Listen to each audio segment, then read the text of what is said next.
Hello friends, मेरा नाम है प्रियंका और यहाँ कर रही हूँ मैं अपनी एस्टेट के साथ साथ यूपी टीजीटी की भी तैयारी।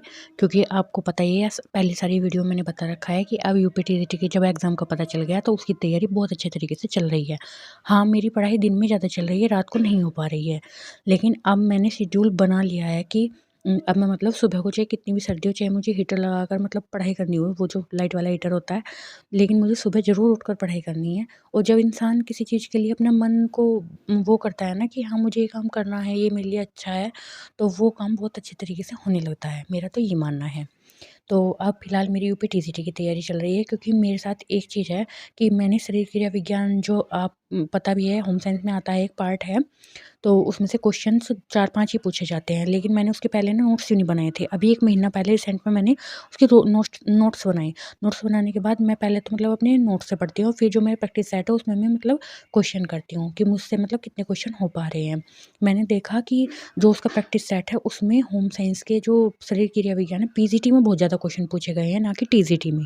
टीजीटी में तो ओनली मतलब गिने-चुने 1-2 ही क्वेश्चन पूछा गया है और उसमें इतने क्वेश्चन नहीं पूछे गए। पीजीटी में ज़्यादा पूछे जा रहे हैं ना, एलटी में ना वैसे ज़्यादा पूछे जाते हैं इसमें। लेकिन जब पीजीटी में पूछे जा रहे हैं तो कुछ नहीं पता चलता कि हमारे भी 4-5 क्वेश्चन आ ही जाएँ, तो 4-5 क्वेश्चन भी बहुत मायने रखते हैं और इससे हमें जानकारी भी हो जाती है शरीर क्रिया विज्ञान से। मतलब जब हम पढ़ते हैं इसको बहुत अच्छे तरीके से, ज़्यादा डीपली तो नहीं पढ़ना, लेकिन जितने मतलब पार्ट एजुकेशन ऐप पर जो मतलब नोट्स बनाए थे, तो वो पढ़ने हैं और उसमें से ही आता है। ज़्यादा तो उसमें से आते नहीं है, 3-4 क्वेश्चंस ही आएँगे।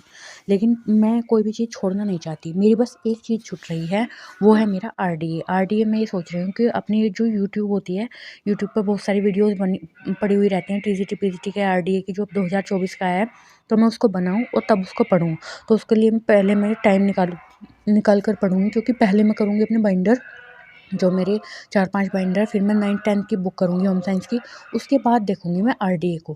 क्योंकि आरडीए से भी क्वेश्चन ज़रूर आते हैं, मतलब उनके वो जो गर्भवती महिलाएँ, धात्री महिलाएँ, और उनको मतलब कितनी उसकी ज़रूरत है, मतलब सब चीज़ जैसे लोह तत्व वगैरह, इनके क्वेश्चन्स आते हैं, तो वो मैं उसके बाद ही करूँगी। क्योंकि पहले मैं करूँगी अपने जो ये 4-5 बाइंडर हैं उनके साथ-साथ अपने प्रैक्टिस सेट, और फिर एक लास्ट में प्रैक्टिस सेट मँगवाऊँगी, जो ये जैसे बिहार के एग्ज़ाम हुए हैं होम साइंस के, बिहार के हुए हैं, जैसे मतलब अदर्स स्टेट में भी होते हैं, तो वो वाला मँगवाऊँगी। और उससे ना मतलब 2-3 साल में कहाँ से क्वेश्चन कितने पूछे गए हैं, कैसे पूछे गए हैं, तो वो पता चल जाएगा और उससे अपनी नॉलेज भी बढ़ेगी। बात ये है, तो मैं उसको लास्ट में मँगवाऊँगी। क्योंकि आपको मैंने पहली वीडियो में बताया ही है कि मेरे पास 2 महीने का ही टाइम है। मतलब ये मान लो कि जनवरी और फरवरी के मतलब मिड में, और उसके बाद मेरे पास टाइम नहीं है, क्योंकि मुझे कहीं जाना है और वहाँ मेरी पढ़ाई बिल्कुल भी नहीं हो पाएगी। जितना मैं ज़्यादा तो मैं आपको नहीं बता सकती अपने बारे में, मतलब बता भी दिया है, ऐसी बात नहीं है। और तो मैं आपको ये बताऊँगी कि मैं 1 डेढ़ महीने का टाइम ऐसा है कि मैं नहीं पढ़ पाऊँगी, लेकिन मैं ये सोच रही हूँ अपनी तैयारी अब बिल्कुल बढ़िया तरीके से कर लूँ, कि तब मुझे ओनली प्रैक्टिस सेट लगाने पड़ें या फिर फ़ोन से वीडियोज़ देखनी पड़े, जो मतलब होम साइंस की टीजीटी के प्रैक्टिस सेट्स रहते हैं ना, पहले वे करवाती है मैम, तो उनके मैं बाद में देख लूँगी। तो मेरा तो यही मानना है कि अपनी पढ़ाई को मतलब अब ये मत सोचिए कि अब मुझे तब पढ़ना है, तब पढ़ना है, नहीं है आपके पास टाइम है तो आप, और हमें भी देखो घर के भी काम है, बच्चे का भी काम है, साथ-साथ में हम बच्चे का भी काम करते हैं, ऐसा नहीं है, और घर के बहुत सारे काम हो जाते हैं। तो फ़िलहाल तो मैं अपने ससुराल में ही रहती हूँ काफ़ी टाइम से, और मतलब यहीं पर मतलब अपनी सास के पास ही रहती हूँ, और जो मेरे हस्बैंड है वो बाहर जॉब करते हैं, तो मैं उनके साथ नहीं रहती। मैं 1 डेढ़ साल उनके साथ रही थी, लेकिन कंडीशंस ऐसी बन गई थी कि मुझे मतलब गाँव में आना पड़ा। मतलब मेरी मम्मी, बता रखी है मैंने, एक्सपायर हो गई थी 2022 में, तो फिर मैं अपने मायके में रही थी 2 ढाई महीने। जब मेरी मम्मी हॉस्पिटल में रही 2 ढाई महीने, तो मैं अपने मायके में रही। तो मेरा साल फिर ऐसे ही चला गया था, फिर तब मैं यहीं रहने लगी, मतलब ससुराल में ही रहने लगी थी, कि उनकी पोस्टिंग अगर अच्छी जगह होगी तो फिर मैं साथ में चली जाऊँगी, फ़िलहाल तो मैं नहीं जा रही हूँ। तो वो मैंने आपको शायद इस वीडियो से 2 वीडियो पहले बताया हुआ है। तो उस वाली वीडियो में मैंने डाल रखा है सारा। और मेरा तो यही है कि मैं अपना होम साइंस में मतलब बहुत ज़्यादा बेटर करूँ, कि मतलब पढ़ाई-वढ़ाई बहुत अच्छे तरीके से करूँ। सर्दियों के टाइम में रात को, ये सभी की बातें मेरी नहीं, मैं आपको अपनी बात शेयर करना चाहती हूँ। ये बात ये है कि सर्दियों के टाइम में रात को पढ़ने का मन नहीं होता, क्योंकि वो ना गर्माहट आ जाती है जब हम ये कंबल या मतलब लिहाफ वगैरह ओढ़ते हैं, तो ऐसा लगता है कि अब नहीं उठना, सर्दी लग रही है बाहर। लेकिन मेरा ये मानना है कि अगर सर्दी है तो मतलब मैं तो अपने रूम में हीटर लगा लूँगी, और हीटर लगा कर ना ज़्यादा सर्दी नहीं फ़ील होगी कि ज़्यादा सर्दी, और मतलब पढ़ाई करूँगी अच्छे तरीके से। और क्योंकि अब तक तो मैं पढ़ाई कर भी रही थी 2 ढाई बजे उठ करके, जब एस्टेट का एग्ज़ाम था। फिर मैंने मतलब थोड़ी-सी ढील दे दी इस चीज़ में कि नहीं, अब नहीं मैं पढ़ाई कर रही। रात को दिन में कर लिया करूँगी जितनी होए करेगी। तो अब मुझे रात को भी टाइम देना है, मतलब ऐसे 3 से 5 तक पढ़ ली या 3 से साढ़े 5 तक पढ़ ली वो।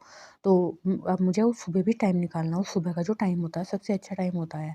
और दिन में अगर जितना भी टाइम मिल रहा है तो उसमें भी पढ़ो। ये नहीं कि इसमें हमारे घंटे तय हो गए, हम इतने घंटे पढ़ेंगे, नहीं हम तो उतने घंटे, जितना भी आपको टाइम मिल रहा है उसमें अपना 100% देने की कोशिश करो। ये नहीं कि किताब तो लिए बैठे हैं, वैसे फ़ोन ले लिया या इधर-उधर से बातों लग गई, मतलब किताब सामने रखी है, तो वो तो एक नाइंसाफ़ी है किताबों के साथ, हमारी नाइंसाफ़ी करने का तरीका है।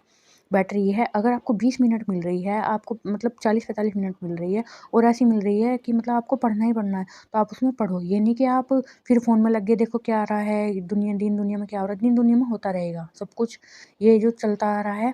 अगर आपने आज अपनी डाटा यूज़ करके आज कुछ देख लिया और फिर कल को आपने कुछ देख लिया, क्या वो आपका पहला डाटा याद रहता है कि आपने कल क्या देखा था या आपने परसों क्या देखा था? ये तो रोज़ चलते रहते हैं, रील्स रोज़ आती हैं, कभी कैसी, यही मतलब। तो इनमें ना अपना मतलब समय गँवाएँ, अपनी पढ़ाई में समय गँवाएँ, वो आपके काम आएगी, ये चीज़ें आपके काम नहीं आएगी। आप बाद में खूब रील बना लेना, अपना मन करे खूब रील बनाना, खूब वीडियोज़ बनाना, लेकिन वो काम नहीं। अब आप मुझे ये कहोगे कि आप भी तो वो बना रहे हो वीडियो, नहीं, मैं वीडियो बना रही हूँ, काम की बना रही हूँ, किसी को अच्छी शिक्षा देने के लिए, और अपना टाइम निकाल कर के आध पौन घंटे का। ये नहीं कि मैं गलत वीडियो बना रही हूँ और आपको यहाँ मतलब शॉर्ट वीडियो में कुछ दिखा रही हूँ कि देखो मेरे पास ये है, वो है, फलाना-ढिकाना, ये चीज़ें नहीं। मैं आपको वो अच्छी जानकारी दे रही हूँ जो मेरे लिए और आपके लिए भी बहुत अच्छी है और भविष्य में काम आएगी। आपका भविष्य बना देगी और मतलब हमारा भी भविष्य बना देगी, ये चीज़ें ऐसी होती हैं। और अगर हम अपना समय गँवाते हैं तो वो समय ना तो लौट कर आता है और ना ही फिर एग्ज़ाम में हम कुछ कर पाते हैं। तो मेरा तो ये है, अपना 100% दो, और आगे भगवान की मर्ज़ी, क्या करेगा क्या नहीं। हम मरेंगे तो है नहीं कि हम मर ही जाएँ बिल्कुल, पर जितना हमसे हो सकेगा हम उससे ज़्यादा कोशिश करेंगे कि हाँ, हम कुछ करें। और मेरा तो यही मानना है कि अच्छी तैयारी करो, इधर-उधर दिमाग ना लगाओ, अपना फ़ोकस जहाँ है, फ़ोकस बिंदु वहाँ पर अपना फ़ोकस मतलब वो करो कि हमें पढ़ना है तो बस पढ़ना है, दुनिया की मतलब इधर-उधर की बातें इग्नोर करके। और अगर आप इधर-उधर की बातें इग्नोर कर दोगे ना, तो ये टाइम आपके लिए अच्छा रहेगा, समय अच्छा रहेगा। और अगर आप इधर-उधर की बातों में रहे ना तो आप ये कर पाओगे, और इधर-उधर की बातें जीवन भर चलती रहेंगी। और इससे तो अच्छा है अपनी पढ़ाई में अपना मन लगाओ, और मतलब जो आपकी चीज़ काम आएगी। और आपकी गवर्नमेंट नहीं है, कहीं प्राइवेट भी अच्छी कर लोगे, ऐसी बात नहीं है। जब आपको इतनी नॉलेज अपनी किताबों से हो जाएगी, तो मेरा तो ये मानना है कि इधर-उधर ना वो करके अपना अच्छा मतलब पढ़ाई करें, अपने अच्छे मतलब नियुक्ति पाएँ। और मेरी आज की वीडियो यही थी। मेरी वीडियो को लाइक और कमेंट ज़रूर करके बताएँ कि आप मेरी वीडियो कहाँ से देख रहे हैं।